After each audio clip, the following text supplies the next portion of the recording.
మహబూబ్నగర్లో జరిగినటువంటి అంధులు వికలాంగుల కాలనీలో కూల్చివేత సంఘటన అనేది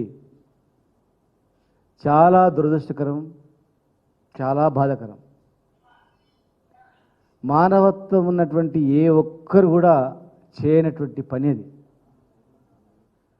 ఈ సమాజంలో ఒక రోడ్డు దాటుతుంటే కూడా అంధులు చాలామంది ఆపి రోడ్డు దాటిస్తారు.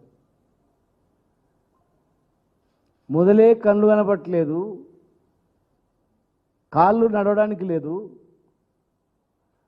భార్యాభర్తలు కూడా వికలాంగులు ఉన్నారు, వాళ్ళ పుట్టిన పిల్లలు కూడా వికలాంగులు ఉన్నారు. ఎంత దయనీయమైనటువంటి పరిస్థితి అంటే ఆ కాలనీలో చూస్తే మామూలుగా ఉండి పోయి చూస్తే కూడా కళ్ళకి నీళ్ళు వస్తాయి.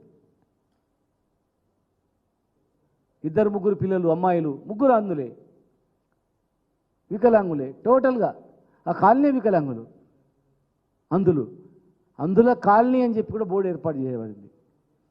అందుల కాలనీలో అర్ధరాత్రి 1 గంటకు 400 మంది పోలీసులని డిఎస్పీ స్థాయి అధికారులు పోయి వాళ్ళకు కనపడని కూడా కనపడరు, ఎవరని ఇట్లా గోడలు దేవులాడుతుంటే కూడా కనికరం లేకుండా చేతులు బట్టి ఈడ్చి బయటేసి చిన్నపిల్లలు ఏమవుతుందని అబ్బా అమ్మ అని ఏడుస్తుంటే కూడా కనికరం లేకుండా, బియ్యం పప్పులు ఉన్నాయి సార్, రేపు మేము తినక మాకు లేదు సార్, స్టవ్ బయట పెట్టుకుంటాం సార్ అంటే విననీయకుండా కూల్చివేస్తే వాళ్ళు గుండెలు బాదుకుంటూ రోధిస్తూ ఉన్నారు. వర్ణాతీతం వాళ్ళ బాధ. అసలు మీడియా వాళ్ళ బాధలు గిట్లా రియల్గా ఇట్లా ఇది చేస్తే అసలు ఈ భారతదేశంలో ఇట్లా జరుగుతుందా అని చెప్పి మన దేశానికే చెడ్డ పేరు వచ్చేది ప్రమాదం అది. ప్రపంచ దేశాలు ఇక్కడికి అనేక కంట్రీస్ వికలాంగుల గురించి, అంధుల గురించి, పేదవాళ్ళ గురించి, బలహీన వర్గాల గురించి,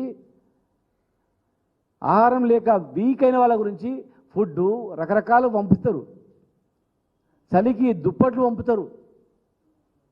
ఇక్కడ రాత్రిపూట 1 గంటకు బయట పడేస్తే వాళ్ళు ఎట్లా పడుకుంటారు, రేపు వాళ్ళ భవిష్యత్తు ఏంది కూడా ఆలోచన చేయకుండా ఇంత దుర్మార్గానికి పాల్పడమనేది మేము ఇప్పటివరకు చిన్నగా ఉన్నప్పటి నుంచి ఇప్పుడు కూడా ఇక్కడ చూడలే.